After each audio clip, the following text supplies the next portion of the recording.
아버지 하나님, 우리 아버지가 되어주시는 하나님은 참으로 생존하시는 하나님이시요, 역사를 기뻐하시는 뜻 가운데 주관하시는 전능하신 하나님이심을 믿고 확신합니다. 오늘 본문을 통해서 하나님께서 하나님의 마음에 합한 자를 왕으로 세우시겠다고 약속하신 그 약속의 말씀이 때가 찰 때에 다윗을 통해서 온전히 이루어지는 것을 봅니다. 하나님은 참으로 역사의 주관자가 되시며 역사의 알파와 오메가가 되심을 믿고 확신합니다. 오늘도 그 하나님께서 21세기의 역사를 기뻐하시는 뜻 가운데 주관하심으로 마침내 하나님의 구속사를 완성시켜 주실 것을 믿습니다. 오늘 그 역사의 주인공들이 우리라는 사실을 다시 한번 깊이 깨닫게 하시고 우리의 남은 생애가 하나님의 그 부르심에 합한 삶으로 전개되어질 수 있도록 성령께서 우리를 붙들어 주시고 기뻐하시는 뜻 가운데 주장해 주시옵소서. 예수님의 이름으로 기도드립니다. 아멘. 오늘 이 본문의 말씀에 의거해서 이스라엘의 왕으로 옹립된 다윗, 이스라엘의 왕으로 옹립된 다윗이라는 이런 제목으로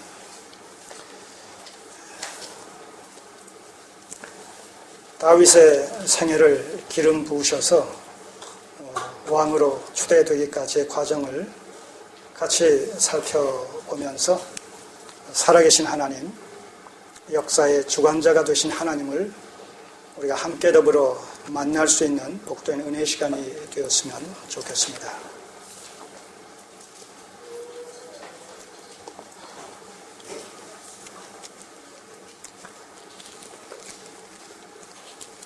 사무엘상 31장에서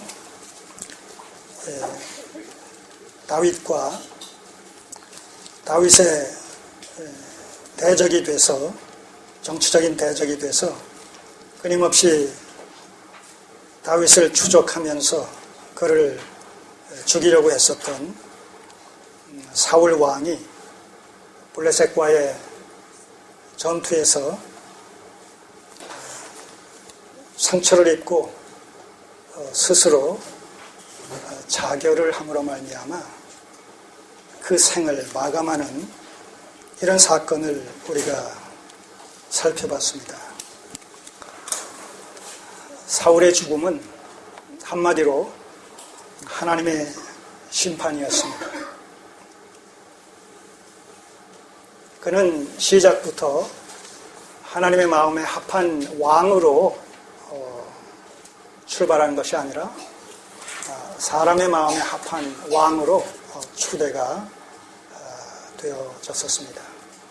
그 사실은 이미 시작부터 사울은 하나님으로부터 외면당할 수밖에 없는 왕이다라는 사실을 전제하고 시작이 됩니다. 그렇기 때문에 그의 삶을 돌아보면 이스라엘의 왕은 하나님께서 참 왕이심으로 말미암아 하나님의 왕직을 대리적으로 수행하는 그런 대리적인 통치권자의 그런 성격을 띠고 있음에도 불구하고 사울 왕은 스스로가 온전한 왕인 양 그렇게 처신을 했습니다. 열국 같은 왕으로 힘의 원리를 앞세운 왕으로서 그렇게 처신을 하게 되었고, 그러한 처신은 불가피하게 하나님과 곳곳에서 충돌할 수밖에 없는 그런 상황을 전개시켜 나갔습니다. 그리고 마침내는 블레셋과의 전투에서 사무엘이 맡아서 수행해야 될 제사의 직임을 왕이 스스로 당당함으로 말미암아 불순종을 범했고 아말렉을 온전히 진멸하라는 이런 사무엘을 통한 하나님의 명령 앞에서도 자기 소견에 좋을 대로 행함으로 말미암아 가장 좋은 것은 남겨놨다가 나중에 책망을 받자 백성들이 그것으로 번제 제물을 삼기를 원했기 때문에 그렇다고 책임을 회피하는 이런 파렴치한 모습을 보이기도 했습니다. 그 번제 사건과 아말렉 진멸 사건에 대한 불순종은 결정적으로 사울이 하나님의 마음에 합한 왕이 아니라는 사실을 극명하게 보여주는 그런 예시적인 사건이요. 그로 말미암아서 하나님께서는 사울을 패하시고 하나님의 마음에 합한 왕을 세우시겠다고 공공연하게 예언을 하셨고 또 약속을 하셨습니다. 그렇게 해서 이새의 아들 중에 한 사람을 하나님께서 진영해 놓았으니 그를 찾아서 기름을 부으라고 말씀을 하셨고 거기에 순종해서 사무엘은 이새의 집을 찾아가서 이새의 8 아들 중에 막내 아들인 다윗에게 기름을 부어서 미래에 하나님의 마음에 합한 왕으로 그렇게 내정을 했습니다. 자, 그 사건이 어디에 있어요? 어디에 기록되어 있습니까? 사무엘상 16장. 자, 그것을 좀 볼 필요가 있어요. 오늘 이 본문의 말씀을 잘 이해하시기 위해서는 사무엘상 16장 1절을 보시면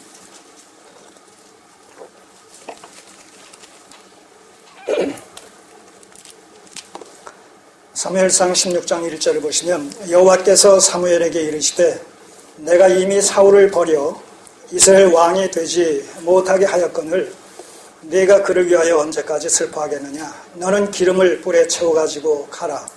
내가 너를 베들레헴 사람 이새에게로 보내리니 이는 내가 그 아들 중에서 한 왕을 예선하였음이니라. 이미 하나님의 마음에 다윗을 점 찍으셨어요. 내심 하나님의 마음에 합한 왕으로 이렇게 내정하셨단 말입니다. 그래서 사무엘에게 이새의 집을 찾아가서 내가 명한 그를 기름 부으라 이렇게 말씀을 하셨고 그 말씀에 순응해서 사무엘이 이새의 집을 찾아가서 한 사람 한 사람 이제 상견례를 합니다. 하나님으로부터 아무런 응답이 없습니다. 사무엘이 생각할 때는 이 사람이면 될 것 같은데 외모를 보면서 그럴듯하다라고 생각했던 그 사람을 하나님께서는 전혀 외면하셨습니다. 그러면서 뭐라고 말씀하셔요? 7절에 보면 여호와께서 사무엘에게 이르시되 그 용모와 신상을 보지 말라. 내가 이미 그를 버렸노라. 이것은 사울에게도 해당되는 적용되는 하나의 기준이고 이제 이새의 아들 중에서 하나님의 마음에 합한 자를 이제 내정하는 그런 과정에서도 적용되어지는 그런 그 말씀입니다. 왜냐하면 나의 보는 것은 사람과 같이 아니하니 사람은 외모를 취하거니와 나 여호와는 중심을 보신다는 겁니다. 자, 이 중심의 의미가 일반적인 그 사람의 어떤 내면, 성실함, 됨됨이 이런 것이라는 것이 그런 것이라는 것이 아니라는 사실을 이미 말씀드렸어요. 예. 사람은 똑같아요. 좀 난 것 같은 사람도 어떤 상황에 접하게 되면 돌변하는 것이 그것이 죄성으로 말미암아 타락한 본성을 갖고 있는 인간의 실체입니다. 그래서 사람은 믿을 사람이 하나도 없는 거예요. 다 이해관계에 얽매여서 자기 유익을 쫓아서 살아가지요. 그렇기 때문에 여기서 이 말씀은 사람의 내면과 그의 좋은 차별화된 어떤 성격과 성품과 그런 것이 아니라 하나님께서 창세전부터 기뻐하시는 뜻 가운데 정한 자다 하는 얘기죠. 그리고 결국은 누구를 뽑습니까? 말째, 8번째, 그 자리에 있지도 않았던, 밖에서 양을 보고 있었던, 그래서 이세조차도, 아비조차도, 걔는 아직 어리고 별 볼 일 없어요. 아버지조차도 외면했었던, 그를 하나님께서 기름 부으리라고 전혀 생각할 수 없었던 바로 그 어린 다윗을 하나님께서는 사무엘을 통해서 기름 부으라고 말씀하십니다. 자, 13절 사무엘이 기름불을 취하여 그 형제 중에서 그에게 부었더니 이날 이후로 다윗이 여호와의 신에게 크게 감동되니라. 사무엘이 떠나서 라마로 가니라. 자, 이렇게 해서 어린 다윗이 하나님의 마음에 합한 자로서 사울에 뒤이어 하나님께서 내정하신 왕으로 이렇게 내정이 되어진 이 사실을 우리가 이 사무엘상 16장에서 살펴봤습니다. 자, 이 사건이 있은 이후에 다시 넘어가셔서 다시 5장으로 오세요. 사무엘하 5장 4절을 보시면 사무엘하 5장 4절을 보시면 다윗이 30세의 위에 나아가서 40년을 다스렸다고 되어 있어요. 자, 왕에 오른 때가 언제라고요? 몇 살 때라고요? 30세.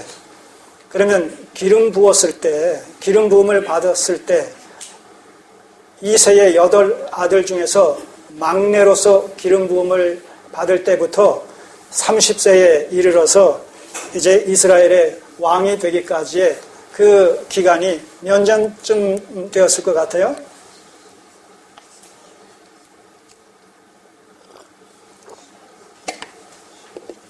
정확하게 몇 년이다라고는 우리가 정할 수는 없지만 대략 이 다윗과 골리앗이 싸웠을 때에 다윗이 몇 살쯤 되어졌을 것 같아요. 좀 더 구체적으로 우리가 추정을 해본다면 하여튼 10대 초반이었을 것 같아요. 10대 초반.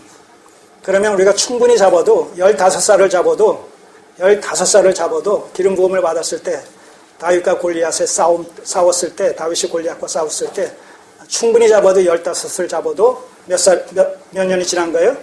15년.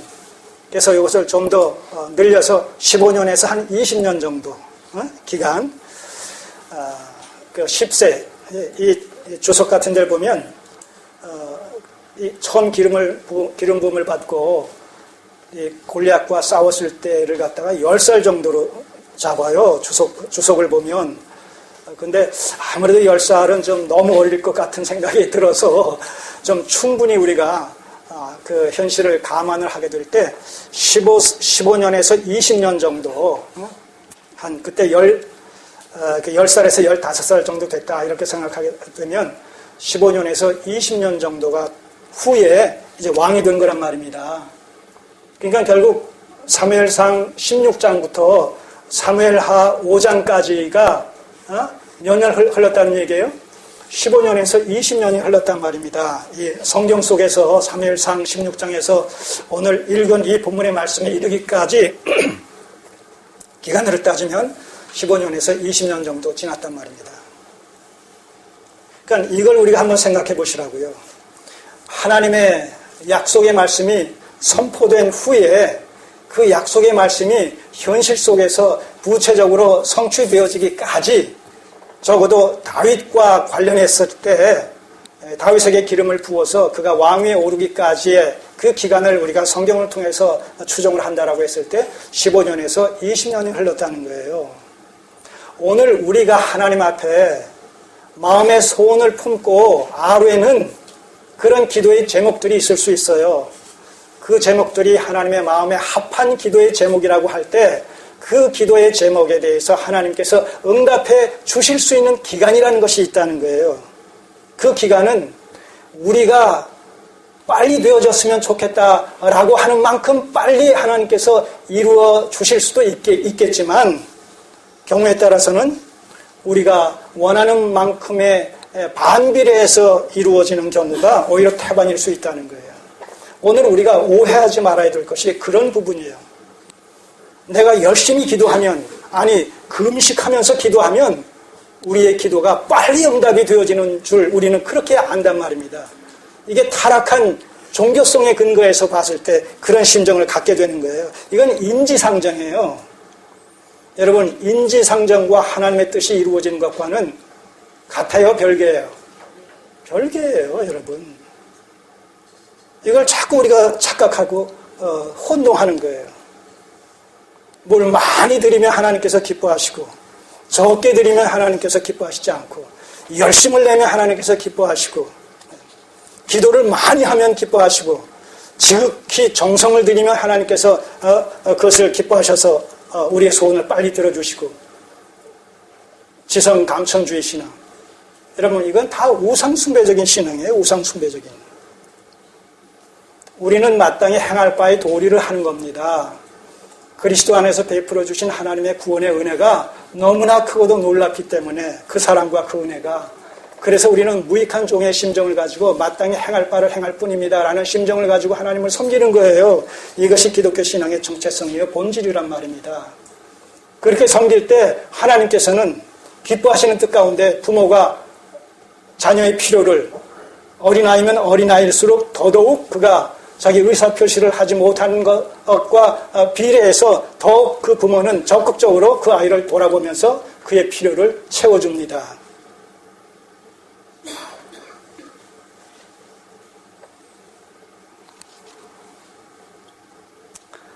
우리가 하나님 앞에 바르고 옳게 처신하기 때문에, 또 처신하는 것만큼 하나님께서 우리의 요구를 들어주신다고 생각하면 그것은 우상숭배적인 신앙이에요. 하나님은 어떤 하나님이신가? 하나님의 사랑과 은혜는 어떤 은혜요, 어떤 사랑인가 라고 했을 때, 우리가 아직 죄인 되었을 때에, 여러분, 우리가 죄인 되었을 때라는 것은 하나님과 어떤 관계에 있었을 때라는 거예요. 원수지간이 되어졌을 때예요. 원수지간.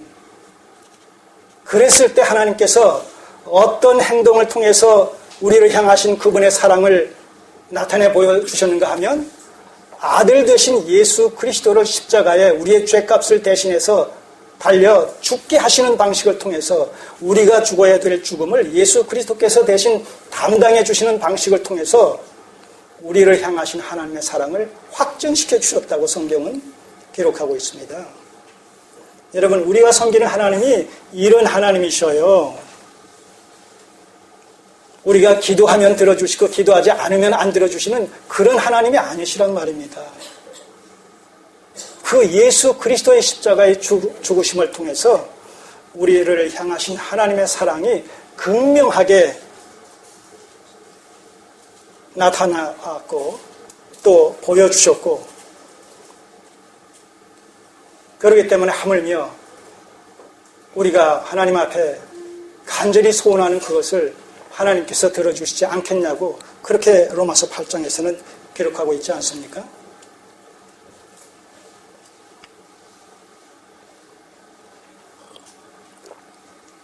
우리의 신앙관을 새롭게 정립할 필요가 있습니다. 성경에 근거해서. 자, 이 15년에서 20년 정도 이 기간에 걸쳐서 하나님께서 다윗을 염두에 두고 하신 말씀이 15년 내지 20년이 지난 후에 현실적으로 이렇게 성취가 됐단 말입니다. 그래서 하나님의 약속의 말씀은 때가 찰 때에 우리의 의지와 상관없이 하나님의 때가 찼을 때에 반드시 성취된다는 사실을 우리가 여기서 확인할 수가 있지 않습니까? 그리고 이 다윗이 이스라엘의 왕이 되어졌다는 사실은 그동안에 우리가 언약적 구속사관에 입각해서 쭉 성경을 지금 살펴보고 있는데, 그런 그 과정 속에서 보게 되면 지금 어떤 사건이 지금 궁극적으로 성취된 거예요? 다윗이 왕으로 지금 추대된 것은 언약적 구속사관에 입각해서 봤을 때 어떤 언약이 지금 성취된 거예요? 아브라함 언약 중에 왕 언약이 지금 성취된 거란 말입니다. 이미 아브라함 언약 중에서 자손 언약은 출애굽 사건을 통해서, 땅 언약은 여호수아에 의한 가나안 정복 사건을 통해서, 그리고 사사시대의 왕의 필요성이 등장하고 룻기서에서 그 왕이 누군가라는 것을 다윗의 계보를 통해서 암시를 주고, 그리고 사울 왕을 통해서 하나님의 마음에 합한 왕의 말로가 어떤 것이다, 그 정체성이 어떤 것이다 라는 것을 가짜를 보여줌으로 말미암아 진짜에 대한 더 절실한 이런 그 동경을 갖게 하신 후에 때가 찰 때에 이제 그를 죽이시고 이제 대신 심판하시고 하나님의 마음에 합한 왕을 등장시켜 주시는 것을 통해서 아브라함 언약 중에 왕 언약의 성취가 비로소 여기서 이루어지는 것이죠. 이 언약적 구속사관에 입각해서 성경을 볼 때에 그 묘미가 여기에 있는 거예요. 전체를 통해서 그 부분을 본단 말입니다. 그리고 동시에 이 다윗이 왕으로 옹립된 이 사건은 아브라함 언약 중에 왕 언약이 성취된 것과 더불어서 무슨 언약의 또한 성취가 함께 더불어서 이루어진 것이겠습니까? 자, 신명기 17장. 언약사상을 여러분들이 종합적으로 통합적으로 꿰뚫고 있어야 돼요.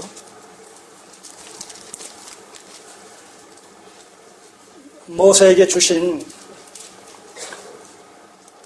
율법과 율례와 규례들을 통해서 하나님께서는 이미 이런 사실들이 미래에 이루어질 것을 내다보시면서 염두에 두시고 미리 말씀을 하셨어요. 자, 17장 14절 이하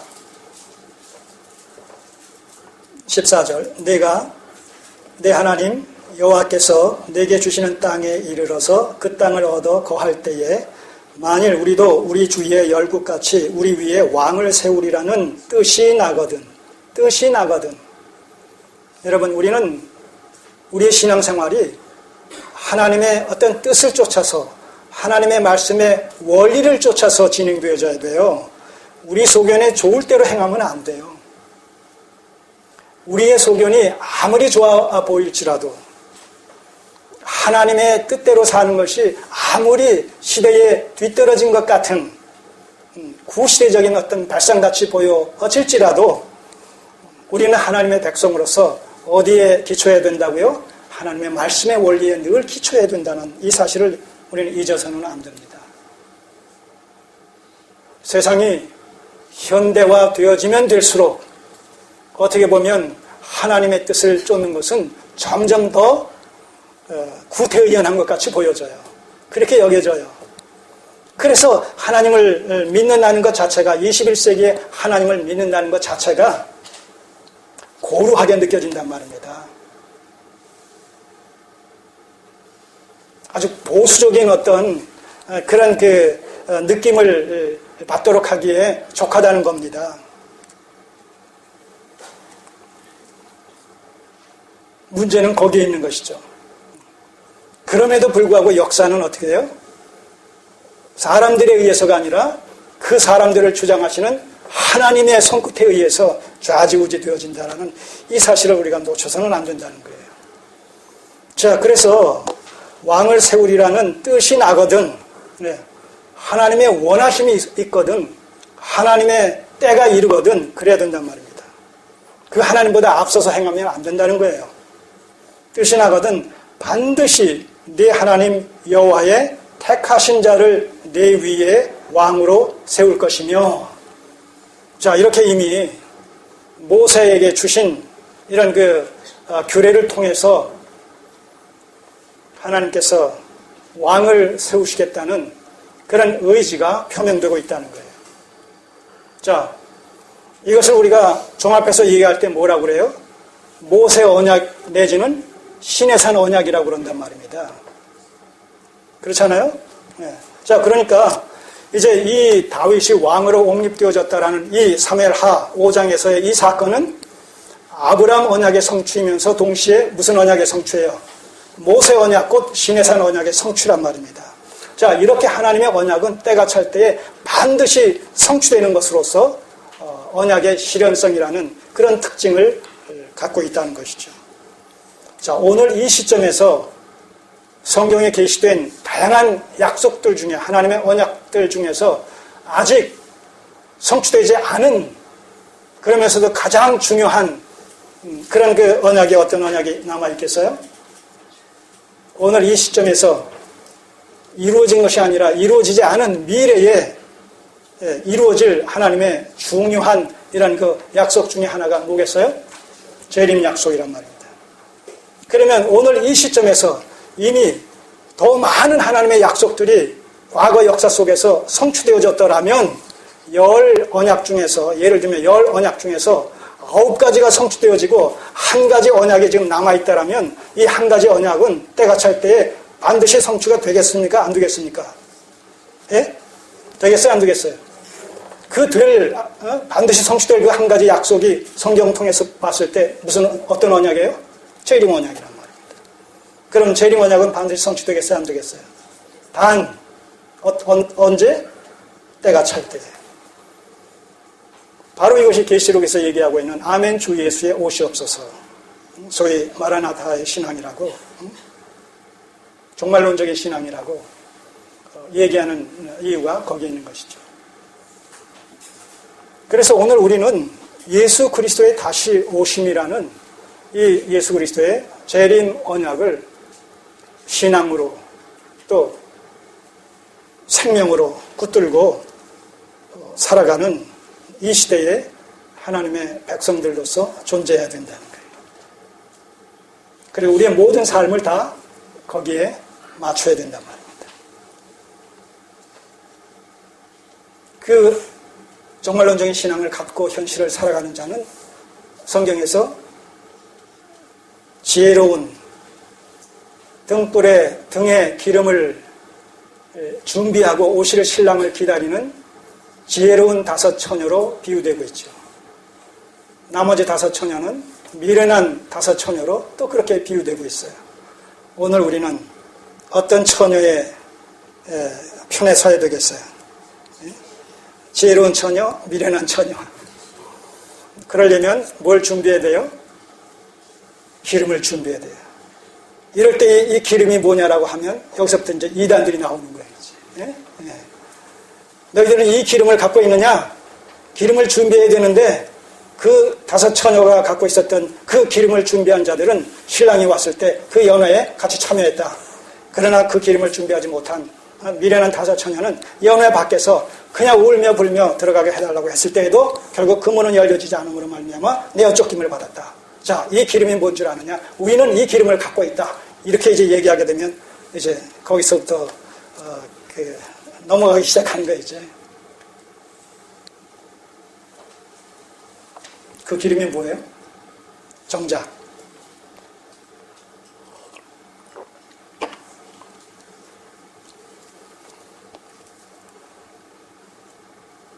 하나님의 구속의 경륜이에요. 다른 거 아니에요. 네. 하나님의 말씀이란 말입니다.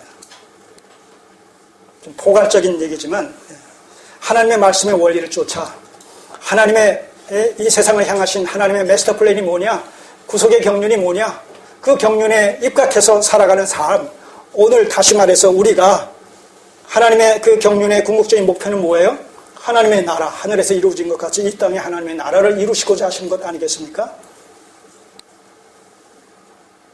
주님의 피로 값주고 사신 교회 속에서 그 하나님의 계시의 목표를 우리가 늘 염두에 두고 그의 나라와 그의 의를 추구하는 자로서의 그 합당한 삶을 살아갈 때에 그것이 뭐예요? 그것이 곧 기름을 준비한 자의 삶이라는 거예요. 그 기름이 구체적으로 뭐 1번 어떤 거, 2번 어떤 거, 3번 어떤 거 이런 것이 아니라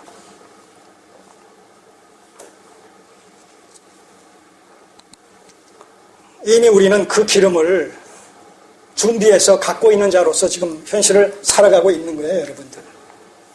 하나님의 말씀의 원리를 쫓아 살아가는 삶이 그런 그 기름을 준비한 자의 삶이라는 것입니다.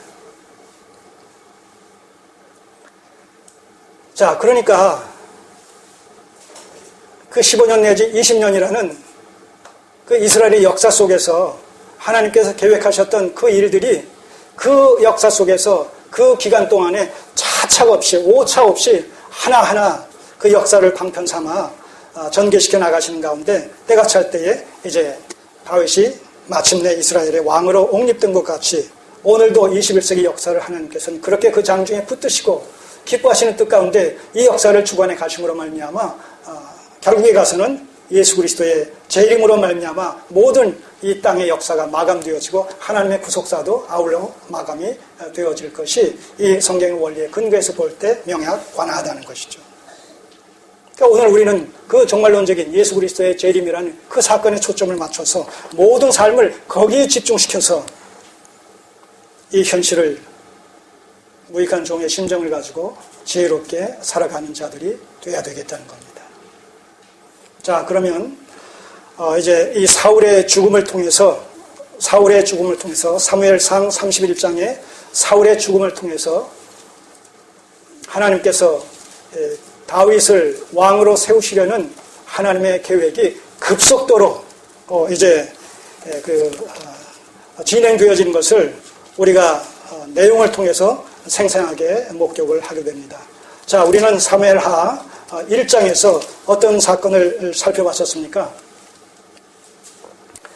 이 다윗이 이 블레셋과 사울의 전쟁 중에 이 이스라엘이 대패했음을 소식을 전해 듣습니다.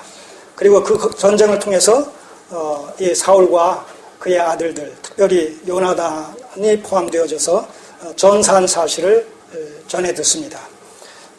다윗은 특별히 요나단과 그 남녀지간의 사랑 이상의 뜨거운 깊은 이런 우정을 나누고 있었던 터라 이 요나단의 죽음을 참 애석하게 여기면서 사울과 요나단을 위해서 활의 노래라는 이 활은 요나단과의 어떤 그 관계를 하나의 상징적으로 보여주는 그런 그 표현인데 이 활의 노래라는 이런 그 애가를 지어서 자기의 이런 그 안타까운 심정, 슬픈 이런 심정을 노래로, 글로 이렇게 묘사를 하고 있는 활의 노래라는 이런 그 가사를 지어서 유다 족속들에게 이것을 다 가르침으로 말미암아 온 유다가 사울과 요나단의 죽음을 애독해 합니다.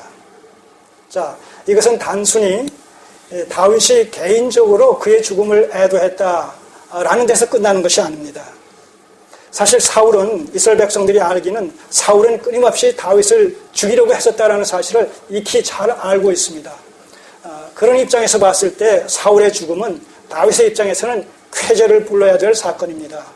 그럼에도 불구하고 이 다윗의 반응이라는 것은 오히려 180도 바뀌어져서 애통해하며 그래서 그의 죽음을 조문하며 조상하며 애도하며 애가를 지어서 불렀을 뿐만 아니라 온 유다 백성들에게 그것을 가르쳐서 부르게 했다라는 이 사실을 통해서 이스라엘 백성들은 무엇을 알게 됩니까? 무엇을 느끼게 됩니까? 비록 사울은 경쟁 심리의 발동을 통해 가지고 다윗을 죽이려 했지만 사울을 향한 다윗의 마음은 전혀 그런 것이 아니었구나. 개인의 감정을 가지고 이 사울은 다윗을 쫓아다녔지만 추격했지만 그러나 다윗은 이스라엘이라는 이런 하나님의 신앙 공동체, 하나님의 백성이라는 이런 공동체 의식 속에서 사울을 여전히 하나님의 백성이라는 그런 관점에서 그를 이해하고 그를 수용함으로 말미암아 그가 비록 죽었다 할지라도 기뻐하는 것이 아니라 슬퍼하면서 그의 이 비극적인 이런 죽음을 안타까워했다라는 그런 그 사실들을 이스라엘 백성들이 봄으로 말미암아 인식함으로 말미암아서 다윗의 그런 인간적인 어떤 성품과 신앙적인 어떤 성품과 인격과 또 하나님의 나라 백성을 사랑하는 그런 그 지도자로서의 마음을 이스라엘 백성들은 자꾸 이제 읽게 되는 것이죠. 인식하게 되는 것이죠. 그의 위대함을 갖다가 사울과 비교해서 우위에 있음을 갖다가 더 깨닫게 되어지고 참으로 하나님께서 그를 미래의 왕으로 지목하셨다라는 사실 속에 담겨진 의미가 얼마나 실제적인가, 사실적인가 이런 것을 깨닫게 되어지는, 그래서 이스라엘 백성들의 마음이 다윗에게로 계속 향해 나아가는 그런 하나의 동인으로 작용을 하고 있다는 사실에 우리의 관심을 집중해야 된다는 거예요. 이해하시겠습니까? 무슨 말씀인지? 하나님께서는 이런 사건들을 통해서 거기에 지혜롭게 대응하는 이런 다윗의 언행 심사를 통해서, 그리고 이것을 객관적으로 바라보는 이스라엘 백성들의 마음을 주관하심으로 말미암아 이스라엘 백성들의 마음이 서서히 그 사건을 통해서 사울가의 입장에서 봤을 때는 몰락되어지는 이런 사건이지만 다윗 집의 입장에서는 다윗가가 흥황하는 이런 모습으로 이제 모든 상황을 하나님께서 대우해서 조종하셔서 섭리하셔서 전개시켜 나가시는 이런 하나님의 주도 면밀하신 섭리의 손길을 보게 된다는 것이라는 것입니다. 오늘도 우리의 삶의 현장 속에서 하나님은 그렇게 임재하시고 동행하시면서 하나님의 뜻을 이루어 가신다는 거예요. 나와 함께 하시는 여러분들 각자 개인적인 어떤 삶 속에서 또 언약교회 공동체라는 이런 공동체적인 이런 삶의 현장 속에서 하나님께서 우리와 함께 하시고 나를 기뻐하시는 뜻 가운데 인도하시고 우리 교회를 기뻐하시는 뜻 가운데 인도하신다라는 사실을 여러분들 인지하실 수가 있습니까? 자각하실 수가 있습니까? 그것은 무엇을 통해서만 가능합니까? 이성이 아닌 오직 믿음을 통해서만 가능한 것입니다. 우리의 믿음이 바르게 정립되어 있고 우리의 어떤 영성이 하나님과 바르게 그 관계가 정립되어 있을 때 우리는 그 믿음을 통해서 오늘 하나님이 나와 함께 하시고 우리의 삶을 기뻐하시는 뜻 가운데 인도하시고 언약교회 또한 그렇게 이끌어 가신다라는 하나님의 섭리의 손길을 우리는 생생하게 목격하게 되고 체험하게 될 겁니다.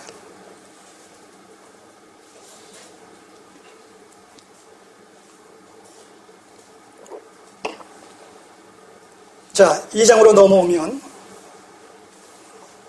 그런 연장선 상에서 2장에서 다윗이 1차적으로 유다 지파의 왕으로 옹립이 되어집니다. 2장 4절 유다 사람들이 와서 거기서 다윗에게 기름을 부어 유다 족속의 왕을 삼았더라. 이 다윗이 아말렉과의 싸움에서 승리하고 또 취한 이 전리품을 가지고 나눌 때에도 어떻게 나눴어요? 아주 공평하게 균등분배하지 않았습니까? 전장에 참여한 사람이나 아니면 피곤해서 후방에 머물러 있던 사람이나 아니면 이스라엘에 남아있었던 유다 지파의 장로들과 이 족속들에게까지도 다 균등하게 분배를 했단 말이죠. 하나님의 나라의 공의성과 공평성이라는 이런 원리를 우리가 여기서 보게 되는 것이죠. 자, 이런 것을 통해서 1차적으로 유다 지파의 이런 사람들의 마음이 전심으로 이 다윗을 향하게 되어졌단 말이죠. 소수의 어떤 반대하는 사람들이 물론 있었겠습니다만서도 절대 다수에 의해서 자연스럽게 이 다윗이 이스라엘의 왕으로 옹립이 되어집니다. 그리고 이 다윗이 이스라엘의 왕으로, 유다 지파의 왕으로 옹립되는 것은 궁극적으로 무엇에 근거한 겁니까? 궁극적으로 무엇에 근거해요? 물론 아브라함 언약 중에 왕언약의 성취지만 왕언약의 예비적인 성취죠. 유다 지파, 제한적인 유다 지파의 왕, 그 다음에 온 이스라엘의 왕, 이렇게 한 단계 더 발전해 나가야 되니까. 그러나 어쨌든 이 다윗이 유다 지파의 왕으로 옹립된 것은 가까이는 아브라함 언약 중에 왕언약의 성취라는 측면에서 우리가 해석할 수 있지만 보다 더 근본적으로 나아가게 되면 무엇에 대한 성취로서 우리가 연결시킬 수가 있어요? 창세기 49장에 야곱의 12아들 중에서 네 번째 아들 유다에게 하나님께서 다윗을 통해서 예언하실 때에 뭐라고 그래요? 네, 홀이 유다를 떠나지 않을 것이다 라고 해서 향후에 이스라엘이 왕정 체제로 정립되어질 때에 그 왕권이 유다야 계보를 통해서 유다의 후손들을 통해서 그 왕권이 계승되어질 것을 이미 예언하고 있단 말입니다. 그런 의미에서 유다 지파의 1차적으로 유다 지파의 왕으로 지금 다윗이 옹립된 것은 바로 그 야곱에게 하나님께서 말씀하셨던 그 예언의 또한 성취라는 이런 그 관점에서도 이 부분을 이해해야 됩니다. 자, 그러니까 유다 지파의 왕으로 다윗이 옹립된 것은 정통성이 있는 거예요, 없는 거예요? 이게 중요한 거예요, 이제. 그는 정통성에 입각해서 합법적으로 다윗은 유다 지파의 왕으로 이렇게 추대가 됩니다. 자, 그렇게 되자 어떤 일이 일어납니까? 사울은 죽었지만 그의 막내 아들이 남아있어요. 이스보셋이라는. 자, 그러자 이 사울의 그 왕정하에서 군대 장관의 역할을 맡았던 이 아브넬이라는 사람이 그 사울의 막내 아들 이스보셋을 등에 업고 이제 이스라엘의 실세로 등장하는 내용이 소개되어집니다. 그것이 어디 있어요? 2장 8절 이하 내용입니다. 2장 8절. 사울의 군장 넬의 아들 아브넬이 이미 사울의 아들 이스보셋을 데리고 마하나임으로 건너가서 길르앗과 아술과 이스라엘과 에브라임과 베냐민과 온 이스라엘의 왕을 삼았더라. 자, 그래서 실제적으로 이제 이 시점에서 이스라엘의 왕이 두 사람이 지금 공존하게 된 거예요. 자, 그런데 제가 지금 말씀드렸지만 정통성이라는 관점에서 봤을 때 누가 참 왕이에요? 누가 하나님의 마음에 합한 왕이겠습니까? 예, 다윗이란 말입니다. 자, 여기서 이스보셋은 어떤 방식으로 추대됐습니까? 세습의 원리에 입각해서. 여러분, 이스라엘의 왕은 세습에 의해서 되어지는 것이 아니라 하나님의 주권적인 선택에 의해서 되어지는 거예요. 심지어는 그 유다 지파라 할지라도 이 솔로몬이 왕으로 옹립되어지는 과정 속에서 이 다윗이 여러 아들들이 있지 않았습니까? 여러 아들 중에서 장자가 마지가 세습이라는 원리 속에서 다윗에 뒤이어서 왕으로 옹립된 것이 아니라 아니에요. 솔로몬이 하나님께서 지명하셔서 그 다윗의 여러 아들 중에서 솔로몬을 지명하셔서 다윗의 후계자로 삼으셨단 말입니다. 자, 이렇게 이스라엘의 왕은 유다의 왕은 하나님의 절대 주권적인 선택에 의해서 하나님의 기뻐하시는 뜻에 근거해서 옹립되어지는 것이지 사람의 마음에 합한 자가 사람이 보기에 좋을 대로의 그런 사람들이 왕으로 세워지는 것이 아니란 말입니다. 그런 의미에서 사울의 아들 이스보셋이 사울을 뒤이어서 세습의 방식으로 이제 이스라엘의 11지파의 왕이 되어졌다는 것은 하나님의 관점에서 봤을 때는 정통성이 있겠어요, 없겠어요? 없단 말입니다. 없을 뿐만 아니라 그 이스보셋은 사실상 나약하기 그지없어요. 그가 왕으로 옹립된 것은 절대적으로 군대 장관 아브넬의 그 힘에 입각해서 힘의 근거에서 이 아브넬을 얻고 결국 그 왕에 등극한 것인데 왕의 자리에 등극한 것인데 사실은 아브넬의 어떤 정권욕이 명분상 이스보셋을 앞세워서 왕으로 옹립했지만 그러나 실세는 그 뒤에서 아브넬이 좌지우지하는 그런 입장에 서 있었던 것을 여러분들의 내용을 통해서 보면 감지하게 됩니다. 그런 의미에서 이 아브넬은 이스보셋을 앞세워서 수렴청정 내지는 섭정의 어떤 그 방식을 통해서 이스라엘의 실세로서 등장하고자 했던 그런 그의 정치적인 이런 그 야욕을 우리가 여기서 보게 되는 것이죠. 자, 설령 그렇다 할지라도 그것이 현실적으로 계속 지속될 수가 있겠습니까? 지속될 수가 없습니다. 자, 그런 사실들이 이제 3장에서 소개가 됩니다.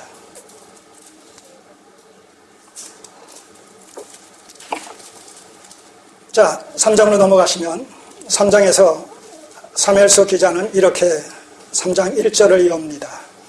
사울의 집과 다윗의 집 사이에 전쟁이 오래매 다윗은 점점 강하여 가고 사울의 집은 점점 약하여 가니라.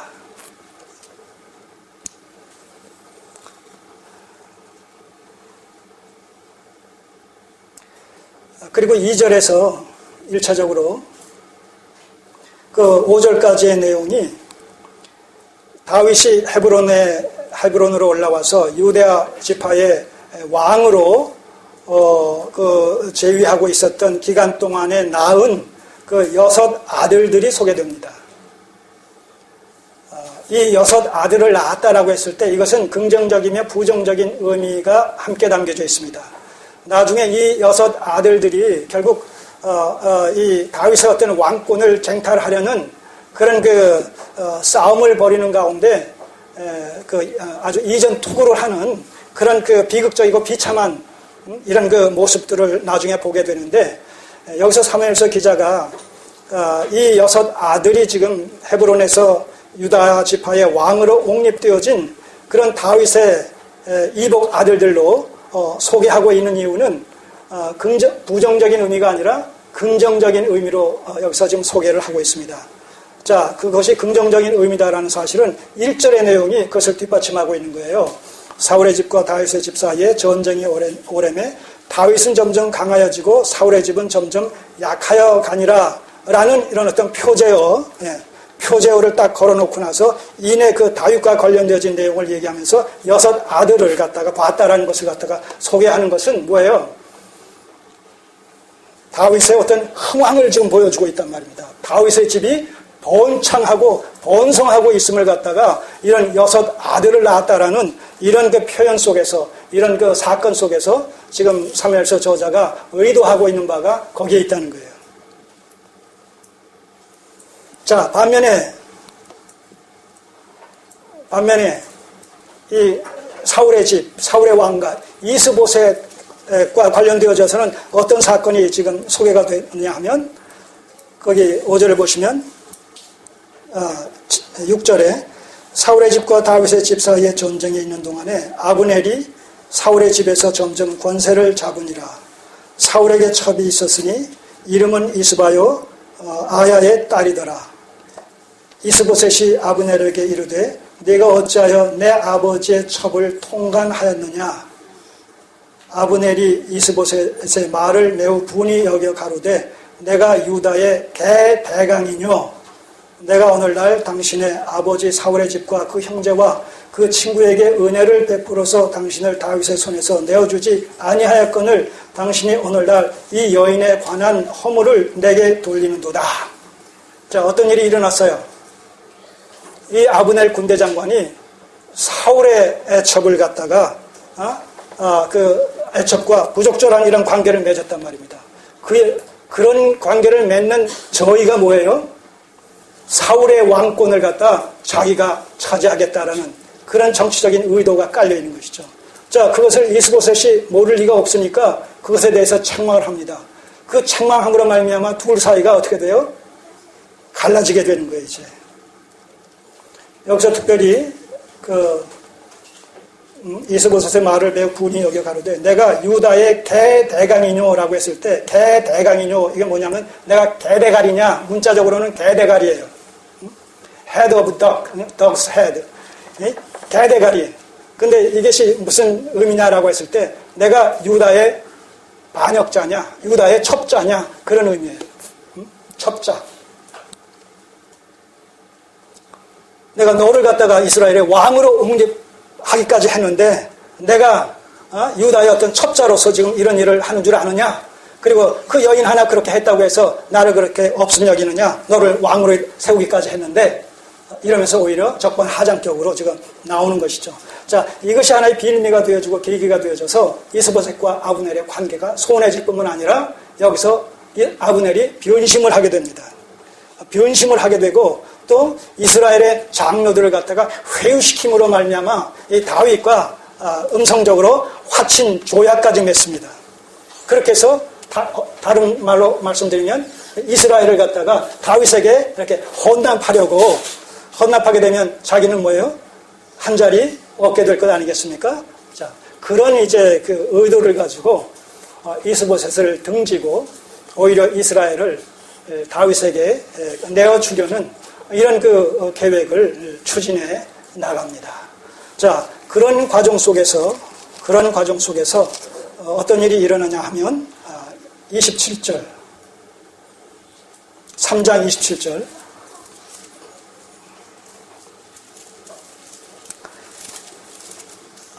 아브넬이 헤브론으로 돌아오매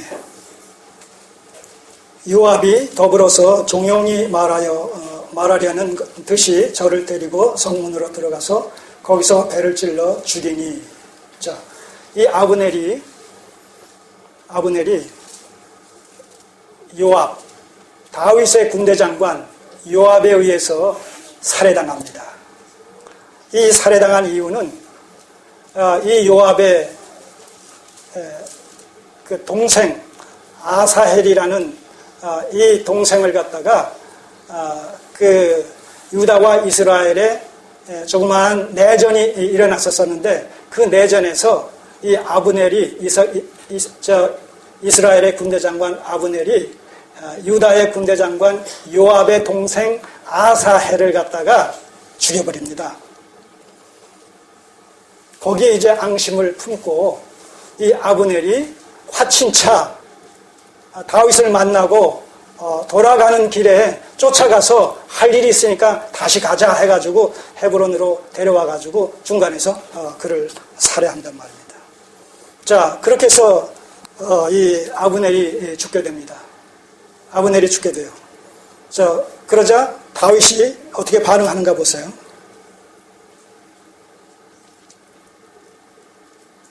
28절 보세요. 그 후에 다윗이 듣고 이르되 넬의 아들 아브넬의 피에 대하여 나와 내 나라는 여호와 앞에 영원히 무죄하니 그 죄가 요압의 머리와 그 아비의 온 집으로 돌아갈지어다. 자, 다윗이 오히려 상대방 이스라엘의 군대 장관 아브넬을 자기의 군대 장관 요압이 죽인 사실에 대해서 오히려 누구를 저주해요? 자기의 군대 장관 요압을 저주하는 거예요. 그러면서 상대적으로 그 이후에 쭉 보시면 그 아브넬의 죽음을 애통해하면서 그를 정중하게 장사를 지내줍니다.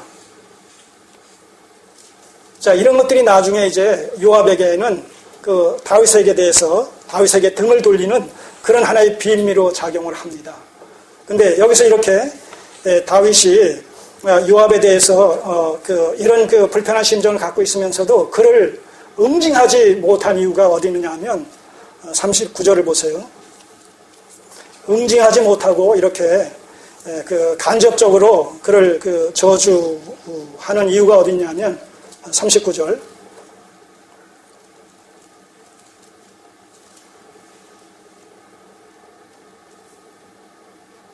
내가 기름 부음을 받은 왕이 되었으나 오늘날 약하여서 스루야의 아들인 이 사람들을, 이 스루야는 요압의 아비입니다. 그래서 스루야의 아들인 이 사람들을 요압이나 아사엘은 죽고 이제 그 아마샹가 또 동생이 또 있어요. 이 사람들을 제어하기에 너무 어려우니 여호와는 악행한 자에게 그 악한 대로 갚으실지로다 하니라. 자, 유다 지파의 왕으로 다윗이 옹립되어졌지만 지금 그 왕권이 아직 정립이 되어지지 않은 그런 가운데서 계속 또 이제 뭐예요? 전쟁을 통해서 이런 블레셋과의 전쟁 또 이방 그 열국과의 어떤 전쟁을 통해서 하나님께서 약속해 주신 가나안 전 지경을 갖다가 다 탈환해야 될 그러한 그 사명이 다윗에게 있기 때문에 그러기 위해서는 누가 제1선에서 그 일을 담당해 줘야 되겠어요?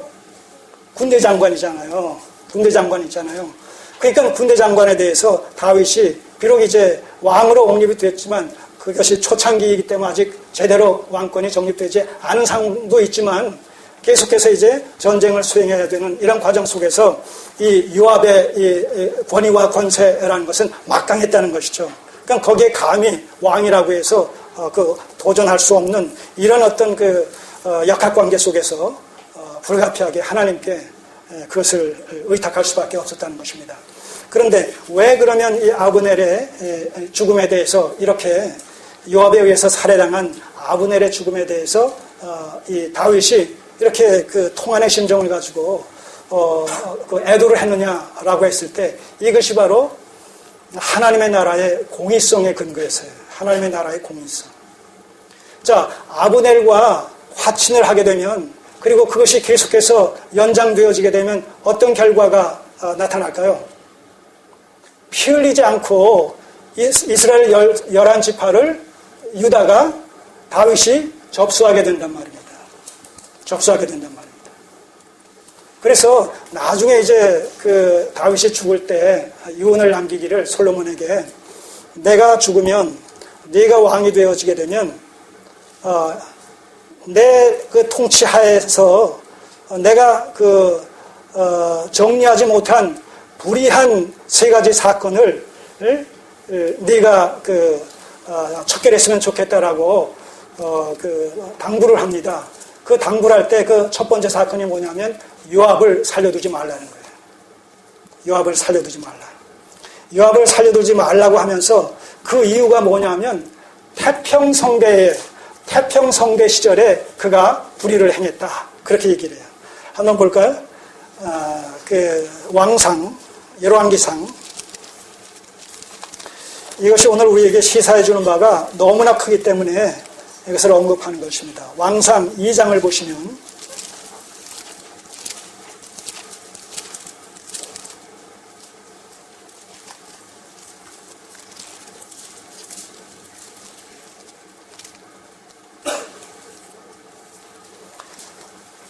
자, 왕상 2장을 먼저 보시면 1절에 다윗이 죽을 날이 임박하매 그 아들 솔로몬에게 명하여 가로되, 자, 그러면서 이제 유언처럼 남겨요. 유언처럼 남기는데 5절을 보시면 스루야의 아들 요압이 내게 행한 일, 곧 이스라엘 군대의 2 장관 넬의 아들 아브넬과 예델의 아들 아마사에게 행한 일을 네가 알거니와. 여기서 이제 아마사 건은 그 뒤에 나옵니다. 그러니까 우리는 여기서 일단 그 아브넬 것만 염두에 두시기 바랍니다. 아브넬과 예델의 아들 아마사에게 행한 일을 네가 알거니와.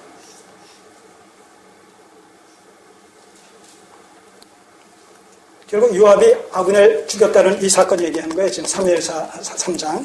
그걸 알거니와 저가 저희를 죽여 태평시대에 전쟁의 피를 흘리고 전쟁의 피로 자기의 허리에 띈 띠와 발에 신은 신에 묻혔으니 내 지혜대로 행하여 그 백발로 평안히 음부에 내려가지 못하게 하라. 예. 물론 요압 개인에게 입장에서는 자기 동생을 죽인 적장이니까 그 개인적인 어떤 분노, 원한에 입각해서 죽인 거예요. 바로 그 사건 속에서 하나님의 공의가 무시됐다는 거예요. 하나님의 관점에서, 통일 이스라엘이라는 관점에서 그것을 보지 못하고 개인의 감정에 입각해서 그를 살해함으로 말미암아 하나님의 공의에 도전했다는 거예요. 여러분, 교회 속에서 사사로운 이해관계 속에서 우리가 행동하는 것이 얼마나 위험천만한 행동인지를 우리가 바르게 알아야 돼요.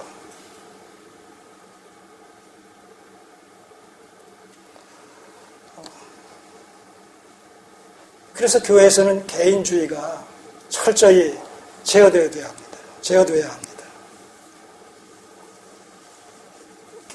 교회가 사람들 보기에는 아무렇지도 않은 것 같지만, 우리 가운데 이름 석자 되면 알만한 사람들 있습니까?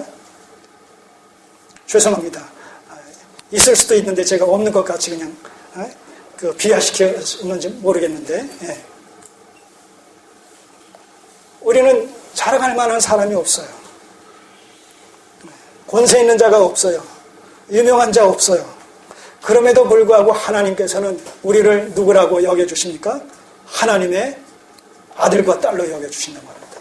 하나님의 백성으로 여겨주시고 하나님의 시민권자들로 그렇게 여겨주신단 말입니다. 땅에서 존귀한 자가 바로 성도들이라고 말씀하신단 말입니다. 다시 말해서 이 땅에 존재하는 교회 공동체는 하나님의 나라의 지상적 임재 방식이라는 거예요.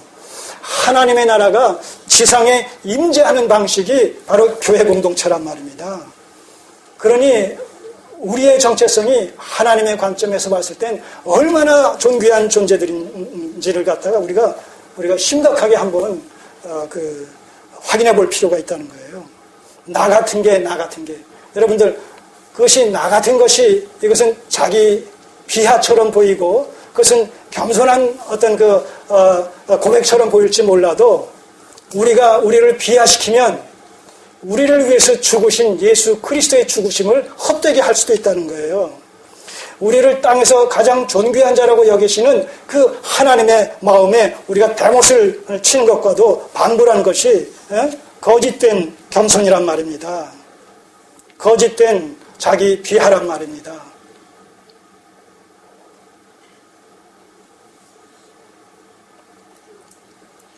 요압은 자기 동생을 죽인 아브넬을 개인적인 사감에 입각해서는 얼마든지 죽일 수가 있었어요. 그리고 그는 그렇게 해서 죽였어요. 그러나 그것은 하나님의 나라의 관점에서 봤을 때, 하나님의 공의란 측면에서 봤을 때는 용납할 수 없는 일을 저지른 거란 말입니다. 그래서 결국은 솔로몬에 의해서 나중에 죽임을 당합니다.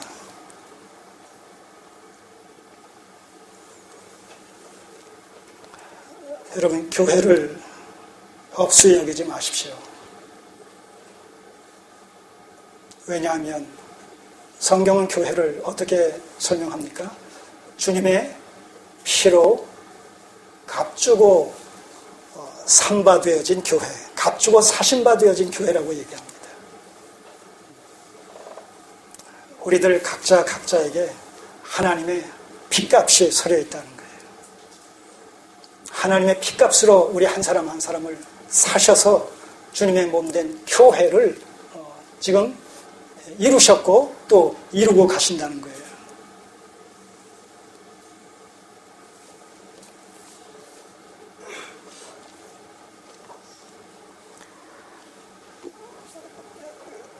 그래서 다윗은 자기의 군대 장관이지만 요압을 오히려 저주하고 아브넬의 죽음을 애통해했다는 것이죠. 자, 그 아브넬의 죽음은 결국 이스보셋에게는 큰 그런 위험 요소가 제거된 것이 아니라 오히려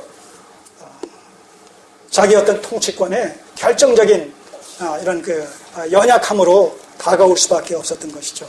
자, 그래서 4장 1절을 보시면 사울의 아들 이스보셋이 다시 이쪽으로 넘어오셔서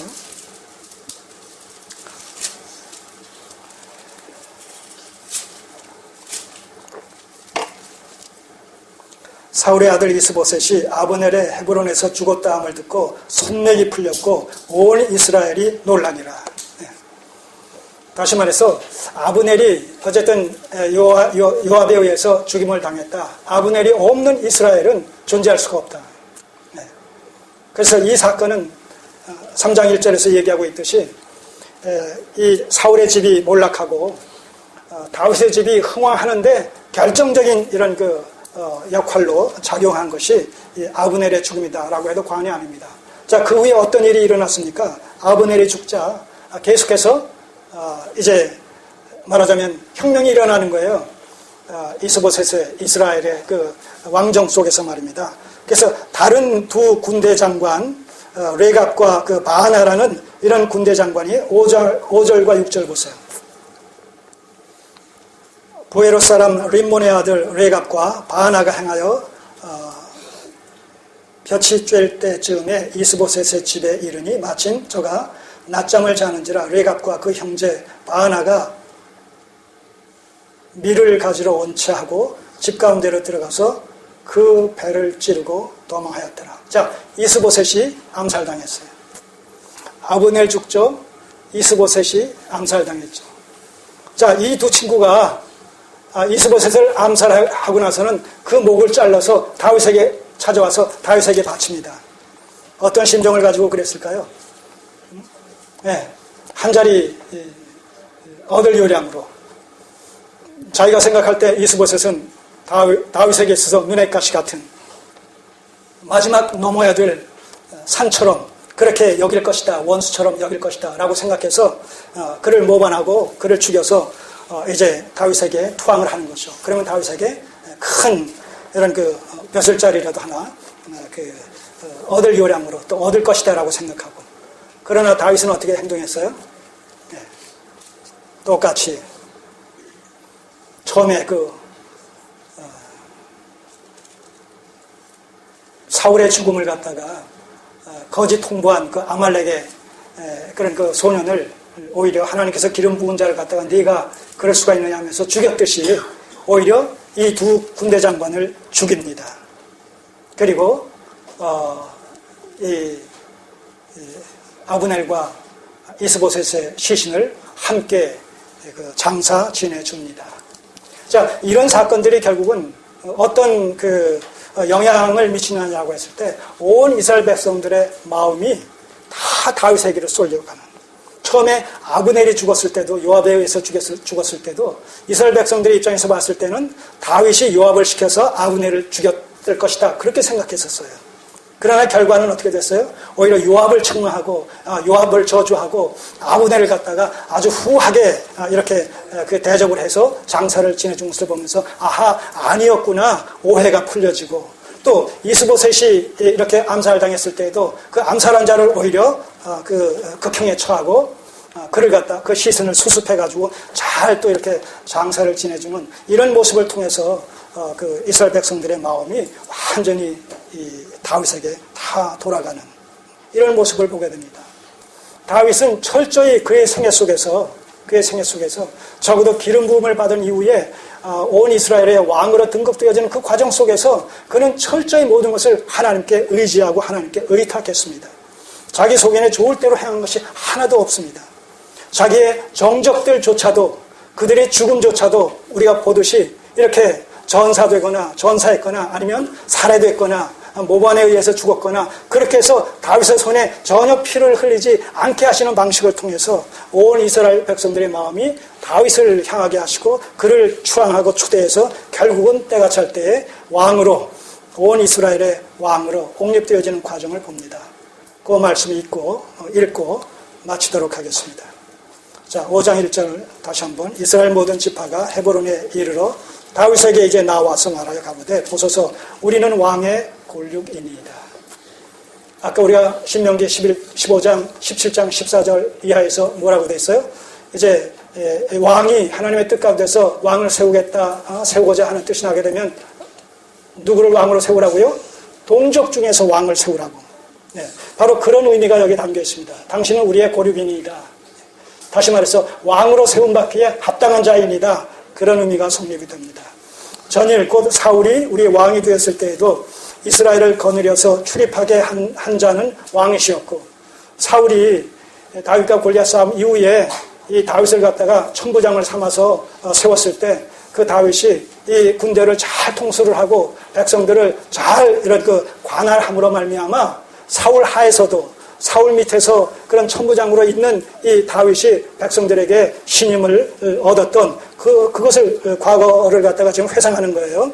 왕이 되었을 때에도 이스라엘을 거느려 출입하게 하는 자는 왕이시었고, 또 여호와께서도 왕에게 말씀하시기를 네가 내 백성 이스라엘의 목자가 되며 이스라엘의 주권자가 되리라 하셨나이다. 이미 하나님의 마음에 합한 왕을 내정하셨는데 그것이 다윗이었고, 그렇기 때문에 마땅히 왕되기에 합당하나이다. 좀 이런 의사표시를 한 것입니다. 이에 이스라엘 모든 장로가 헤브론에 이르러서 왕에게 나오매 다윗 왕이 헤브론에서 여호와 앞에서 저희와 언약을 세우매 저희가 다윗에게 기름을 부어서 이스라엘 왕을 삼으리라.